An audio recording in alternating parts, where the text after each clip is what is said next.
Em 1933, no leste da Síria, próximo à fronteira com o Iraque, um grupo de beduínos cavava uma sepultura para um homem recém-falecido, quando de repente perceberam que já havia algo enterrado naquele local.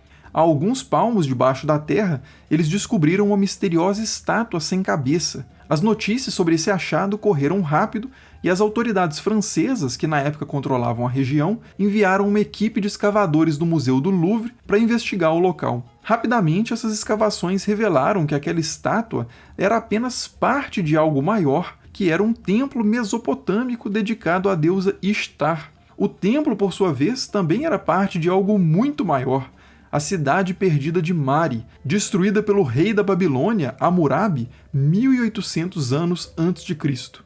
As escavações de Mari continuaram ao longo de décadas e uma série de artigos de valor incalculável para a história foram encontrados, estudados e decifrados.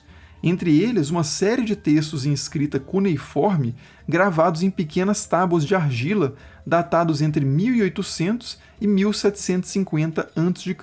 Essa coleção ficou conhecida como a Biblioteca de Zinri-Lin e é composta por mais de 25 mil documentos que nos revelam detalhes da política, da geografia e da religião de Mari e da Mesopotâmia como um todo. A descoberta dessa enorme documentação, evidentemente, lançou e tem lançado até hoje novas luzes sobre a história da região, inclusive sobre a história de Israel e, consequentemente, sobre a história da Bíblia. Isso porque nos volumosos escritos de Mari estão registradas sentenças de diversos profetas locais que apresentam paralelos muito significativos com os textos dos profetas bíblicos. Nesses textos, os profetas de Mari são geralmente referidos pelo termo muhum, que quer dizer fora de si ou em transe, mas também são chamados de Nabu, termo que possivelmente significa chamado ou convocado e parece vir da mesma raiz do termo hebraico mais comum para profeta, que é Nabi.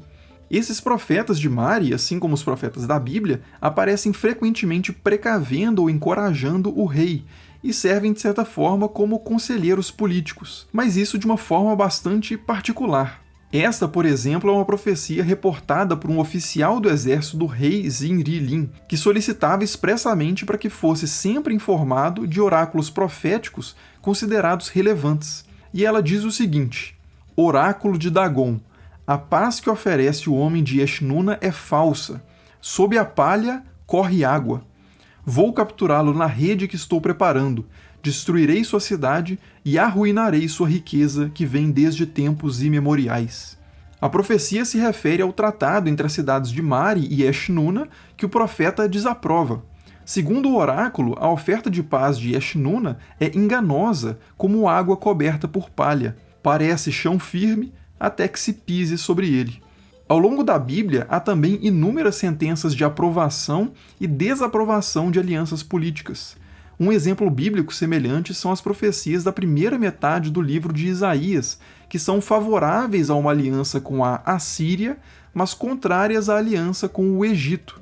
Sobre a possibilidade de uma aliança com o Egito, o profeta Isaías, em nome de Yahvé, o Deus de Israel, diz o seguinte: Você confia nesse cajado de cana esmagada que é o Egito. Se alguém se apoiar na cana, vai espetar e furar a mão. Assim é Faraó, rei do Egito, para todos que nele confiam. Outro texto muito interessante encontrado nas tabuinhas de argila de Mari é uma profecia de Abia, profeta do deus Haddad. O texto diz o seguinte: Assim diz Haddad, eu dei todo o país a Yadumlim. Graças às minhas armas ele não encontrou rival. Ele, entretanto, abandonou minha causa, então dei a Shamshi-Adad a terra que havia dado a ele. Deixe-me restaurá-lo, Zinri-Lin. Coloquei-o novamente no trono da casa de seu pai, e as armas com as quais lutei com o mar entreguei a você. Ungi sua cabeça com o óleo da minha luminosidade, ninguém lhe oferecerá resistência. Agora ouça uma única palavra minha. Se alguém clamar a você dizendo, fui injustiçado, esteja lá para decidir o caso. Responda-o com justiça. Isso é o que desejo de você. Se você for para a guerra, nunca o faça sem consultar um oráculo. Quando eu me manifestar em meu oráculo, vá para a guerra. Se não, não saia pela porta da cidade. Nesse texto, há vários temas que o aproximam do pensamento bíblico. A posse do território é considerada um presente do deus, no caso de Mari, de Haddad, e é também garantida com o apoio militar desse deus. De forma semelhante, na Bíblia, a terra prometida é concedida aos israelitas e conquistada com a participação militar de Yahvé. Outro ponto em comum entre os profetas de Mari e de Israel é a ideia de que a infidelidade ao Deus pode pôr fim a uma dinastia. Em ambos os casos, é o Deus que derruba ou unge com óleo, ou seja, elege ritualmente os seus representantes na terra. Além disso, também em ambos os casos, o Deus exige do rei uma conduta de justo juiz e o compromisso de não fazer alianças nem guerrear sem consultá-lo. Essas afinidades de pensamento e atuação entre os profetas conhecidos através da Bíblia e outros profetas atuantes na região sugerem que o fenômeno histórico do profetismo era realmente amplamente difundido no Antigo Oriente Próximo, algo confirmado, aliás, por outros documentos, como as coleções de textos proféticos encontradas em Eshnuna e Nínive. Em todos esses cenários, os profetas aparecem como participantes importantes da política local, seja como confirmadores do poder local, como conselheiros, especialmente em tempos de guerra, ou mesmo como vigilantes da conduta moral do governante. Agora, é bom esclarecer que essas semelhanças não implicam que um povo tenha necessariamente copiado o outro e nem mesmo que não haja diferenças entre essas expressões de profecia. As semelhanças se explicam pelo simples fato de que os povos considerados aqui compartilham as mesmas origens culturais e se desenvolveram com constante contato, influências e adaptações.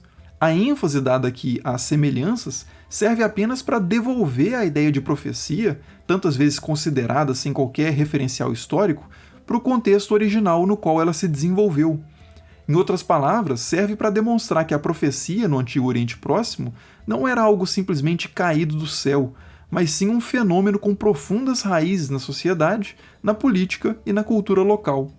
Quanto às diferenças, no próximo vídeo nós vamos analisar precisamente as especificidades dos profetas da Bíblia, como o contexto histórico específico dos reinos de Judá e de Israel ajuda a compreender a atuação e os textos deixados pelos profetas bíblicos. Então, se você se interessa pelo tema, não deixe de se inscrever no canal se ainda não for inscrito, para ser notificado quando o próximo vídeo for postado. Como sempre, muito obrigado por assistir e até o próximo.